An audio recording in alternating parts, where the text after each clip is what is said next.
Schedule caste होने के नाते मैं खुल के करूंगा तेरे जुल्म की मुकाफलत, तू वक्त का तख्ता नशिया, कोई खुदा नहीं। आप चाहते हो कि उन्हीं संगठनों को साथ लेके थर्ड फ्रंट बने, तो ऐसा पॉसिबल नहीं है। थर्ड फ्रंट अगर बनेगा तो वो दलित और मुस्लिम का, शेड्यूल कास्ट और मुस्लिम का उसी स्थिति में बनेगा। परसेंट नौकरियों में था वो 1% से भी कम करने वाली कांग्रेस है, मुस्लिमों का सत्यानाश करने वाली कांग्रेस है, बाबरी मस्जिद करवाने वाली कांग्रेस है, सीए एनआरसी पहली बार लाने वाली कांग्रेस है, मुस्लिमों के ऊपर अत्याचार करवाने वाली कांग्रेस है। और अगर 1% मुस्लिम अगर आज कांग्रेस में इसलिए विश्वास रखता है कि ये लोग इनकी जो पहचान है वो बनाए रखेंगे, तो ये उनकी गलतफहमी है।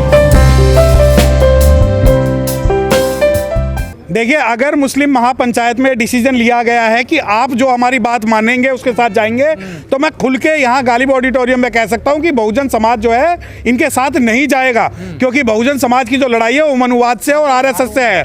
ये लड़ाई अगर संविधान को बचाने की है, और आज जो इस पंचायत में ये डिसीजन होता है कि जो संविधान को बचाएगा, जो इंसानियत को बचाएगा, जो जमहूरियत को बचाएगा, हम उसके साथ हैं, तो मैं इस फेवर में हूँ। क्योंकि हम यहाँ कोई पॉलिटिकल नेगोशिएशन करने नहीं बैठे कि आप हमें जिता दो, हम आपको जिता दें। सही बात तो यह है, जब तक मुस्लिम समाज बहुजन समाज के साथ आकर उनके कंधे से कंधा मिलाकर संविधान को बचाने की बात नहीं करता, तो बहुजन समाज भी आज ऐसा नहीं है कि जो अपनी जो सिद्धांत है, अपने जो शिक्षाएं हैं, उन्हें साइड में रखकर बाबा रजा कह रहे हैं कि बजरंग दल को बैन कर दे बीजेपी, तो हम उनके साथ भी समझौता कर लेंगे। देखिए, ये उनका व्यक्तिगत है। मैं यहाँ बहुजन पंचायत उन्हीं ने बुलाई है। देखिए, मैं शेड्यूल कास्ट होने के नाते, बहुजन समाज का होने के नाते, संविधान में विश्वास रखने के नाते, अम्बेडकराइट होने के नाते, शेड्यूल कास्ट होने के नाते मैं खुल के करूंगा तेरे जुल्म की मुकाफलत, तू वक्त का तख्ता नशिया, कोई खुदा नहीं।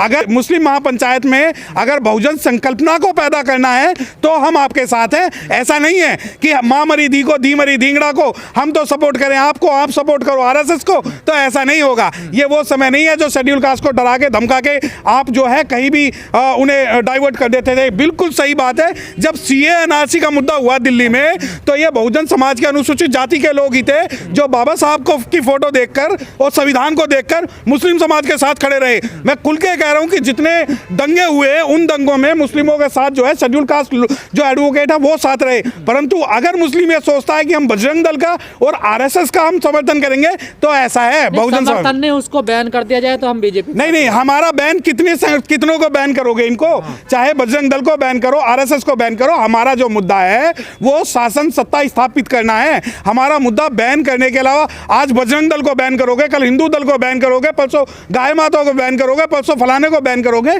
तो हम उनकी पॉलिसी पे नहीं है। संगठन जो बनेगा वो राजनीतिक थर्ड मोर्चा वो बनेगा जिसके अंदर एससी एसटी ओबीसी माइनॉरिटीज के जो जमहूरियत होगी और उनके जो फैसले होंगे। ऐसा नहीं है कि किसी एक संगठन को बैन कर दो हम चले जाएंगे। संगठन को बैन करना ही है तो बैन करने की राजनीति जो हमारी जो हुक्मरानी है, जो हमारी जमहूरियत है, उसको नहीं बचा पाएगी।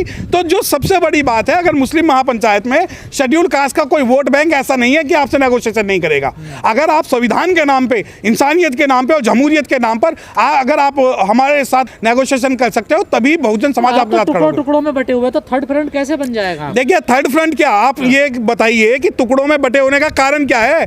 आरएसएस के जितने जो छोटे संगठन है वो भी थर्ड फ्रंट में है। तो देखिए, थर्ड फ्रंट का मतलब है एंटी आरएसएस और एंटी मनुवादी विचारधारा को के विरोध में काम करना। ऐसा नहीं है कि जो टुकड़े टुकड़े बटे हुए कई सारे संगठन तो जो आरएसएस ने भी तो पैदा किए हुए हैं। आप चाहते हो कि उन्हीं संगठनों को साथ लेके थर्ड फ्रंट बने, तो ऐसा पॉसिबल नहीं है। थर्ड फ्रंट अगर बनेगा तो वो दलित और मुस्लिम का, शेड्यूल कास्ट और मुस्लिम का उसी स्थिति में बनेगा जब मुस्लिम भी संविधान की बात रखेगा, और जब मुस्लिम भी और अपनी जमहूरियत की बात रखेगा, और जब मुस्लिम भी शेड्यूल कास्ट के साथ कंधे से कंधा मिलाकर आगे बढ़ने का वादा करेगा। वरना ऐसा नहीं है। मुसलमान संविधान की बात नहीं करता। नहीं, बिल्कुल। देखिए, मुस्लिम बहुत संख्यक आज लोग हैं जो आज संविधान की भी बात करते हैं, बाबा साहब की भी बात करते हैं, विचारधारा की भी बात करते हैं, थर्ड फ्रंट की भी बात करते हैं। अगर आज ये दलित मुस्लिम महापंचायत जो हुई है, इसके अंदर इसको करने का उद्देश्य यही है कि किस प्रकार एक थर्ड फ्रंट बनाया जाए। परंतु थर्ड फ्रंट का अगर उद्देश्य सिर्फ ये है कि बहुजन समाज जो अनुसूचित जाति के लोग हैं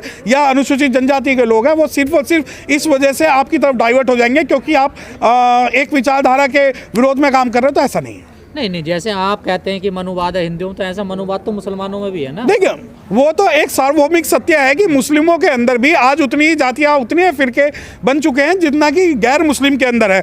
भारत के अंदर जो इस्लाम का जो प्रारूप है वो हिंदुओं ने इस वजह से चेंज कर दिया है कि उसमें भी नीची जातियां, ऊंची जातियां और मिडिल तबका है। परंतु ऐसा नहीं है कि सभी मुस्लिम जो हैं वो सिर्फ और सिर्फ मनुवाद की जैसी विचारधारा में विश्वास रखते हैं।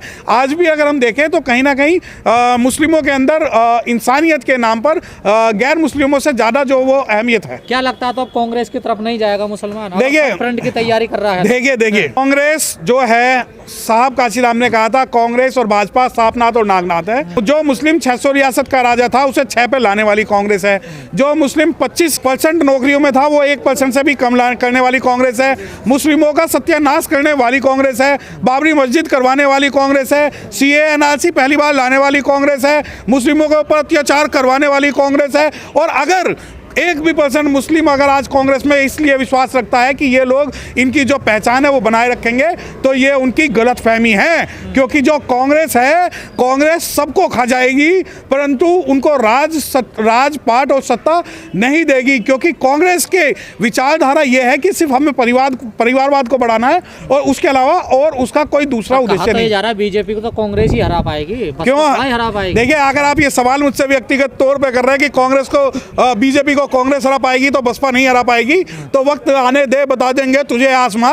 हम अभी से क्या बताएं क्या हमारे दिल में है। बहुजन समाज पार्टी तो वो पार्टी है जिसने उर्दू को राज्य की भाषा बना दी थी। मदरसों के अंदर जो है परमानेंट जो है मुस्लिम लेक्चरर को अपॉइंट कर दिया था। और एक भी दंगा, जब पूरी दुनिया की निगाहें जब इलाहाबाद हाई कोर्ट पर थी और बाबरी मस्जिद के थी, इन लोगों ने खुला चैलेंज कर लिया था फैसले पे कि उत्तर प्रदेश को आग लगा देंगे। एक इन पे चीटी तक नहीं मारी गई थी। तो जो बहन जी है उससे अगर आप कांग्रेस की तुलना कर रहे हो तो गलत कर रहे हो। लेकिन मैं बता दूं, तो दो ही बड़ी पार्टी है ना विपक्ष में। देखिए वो आपकी नजर से विपक्ष में बड़ी पार्टी है। हाँ। देखिए सुनिए, ये दोनों ही मनुवादिया पार्टी हैं जिनका सिर्फ एक उद्देश्य है। मैं आपको बता दूं कि जब मुस्लिम और शेड्यूल कास्ट के विरोध की बात होगी तो कांग्रेस के मुद्दे को बीजेपी आगे बढ़ाएगी, बीजेपी के मुद्दे को कांग्रेस आगे बढ़ाएगी। चाहे CAA NRC का मुद्दा हो, चाहे EVM का मुद्दा हो, चाहे सच्चर कमेटी का मुद्दा हो, ये सारे के सारे मुद्दे जो हैं वो कांग्रेस लाई और उसको भाजपा ने आगे बढ़ाया। लेकिन सर एक सवाल ये भी उठता है कि कांग्रेस जो जिंदा है आज 70 साल बाद भी देश में, इसमें मुस्लिमों का हाथ है बहुत बड़ा। नहीं, बिल्कुल सही बात है कि आज भी मुस्लिम को ये लगता है कि कांग्रेस उनकी जो है रहनुमाई करती है, सच्ची उनकी बात करती है और कांग्रेस ही मुस्लिमों को प्रोटेक्ट कर सकती है। आज इन्होंने ऐसा माहौल बना दिया कि मुस्लिमों को ये लगता है कि भाजपा का विकल्प सिर्फ और सिर्फ कांग्रेस है। आप ये देखिए कि 70 साल बाद भी भारत के अंदर मुस्लिमों का ना तो कोई एक बहुत बड़ा नेता पैदा हो पाया है, ना ही मुस्लिमों का कोई राष्ट्रीय दल बन पाया है। और अगर मैं खुल के कह रहा हूं कि अगर मैं आज मुस्लिम लीग की बात करूंगा या मुस्लिम संगठन की बात करूंगा तो ये लोग, इन लोगों को लगेगा कि मैं किसी आतंकवादी संगठन की बात कर रहा हूं। जबकि भारत के अंदर मुस्लिम लीग जो है कांग्रेस के बराबर पुरानी पार्टी है।